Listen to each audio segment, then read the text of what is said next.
Shooting to fame in the 70s, Elton John was thrown into the world of rock and roll.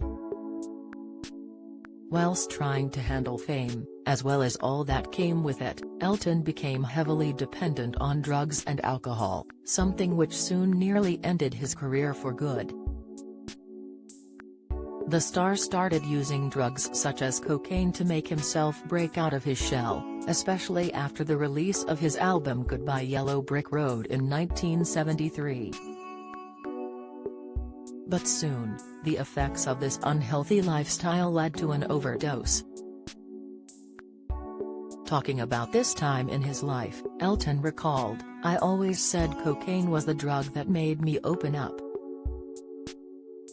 I could talk to people. But then it became the drug that closed me down. I was consumed by cocaine, booze, and who knows what else. I apparently never got the memo that the me generation had ended." Even after suffering an overdose, Elton's drug abuse did not slow down but in fact got even worse, as he started to suffer from epileptic fits. "I came very close to dying. I'd have an epileptic seizure and turn blue and people would find me on the floor and put me to bed, and then 40 minutes later I'd be snorting another line," Elton told the Today Show. Pfizer booster shot, the unexpected side effect after third dose. "I was a drug addict and self-absorbed. You know, I was having people die right, left and center around me, friends.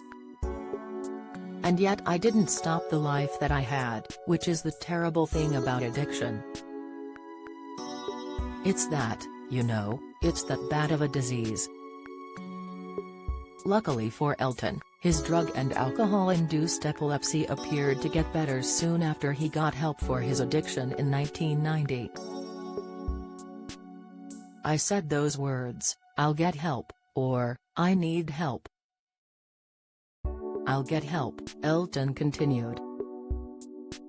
"The longest you should go without showering during winter, expert advice. B12 deficiency, the sign around the eyes that may be warning that levels are low, latest high cholesterol, the sign in the legs that can occur at night, tips, and my life turned around."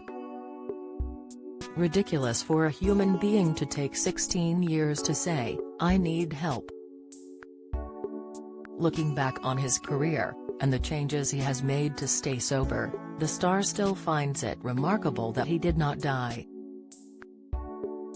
Talking at an event for the Elton John AIDS Foundation, he said, "By all rights I shouldn't be here today. I should be dead, 6 foot under in a wooden box. Every day I wonder, how did I survive?"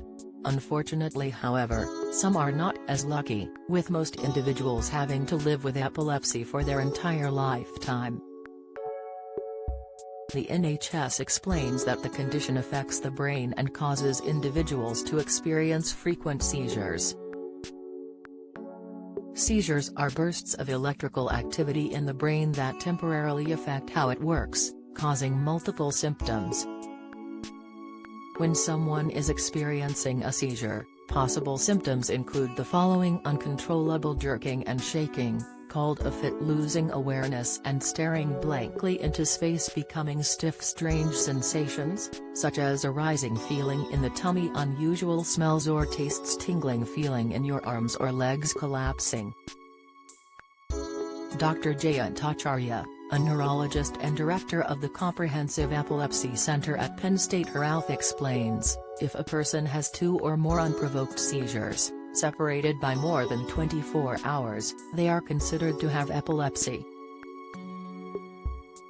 For those like Elton who suffer from epileptic seizures as a result of drugs, alcohol, sleep deprivation and low blood sugar, a formal diagnosis is not normally given, but further medical examinations can be carried out to see if the seizures have been caused by another medical condition.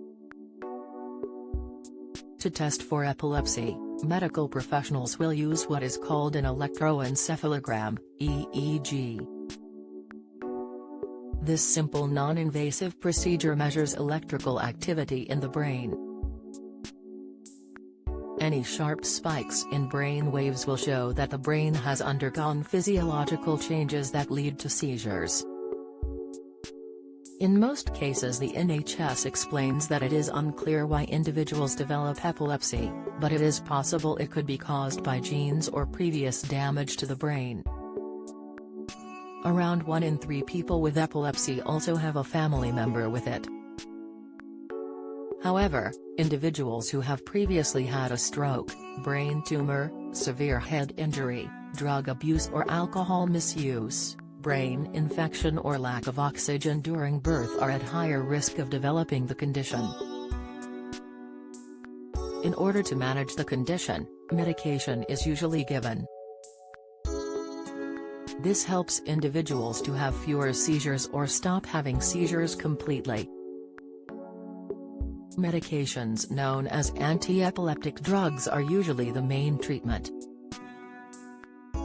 However, a third of people with epilepsy don't gain control of their seizures with medication alone. In these instances, surgery or following a ketogenic diet can be used to help stop seizures.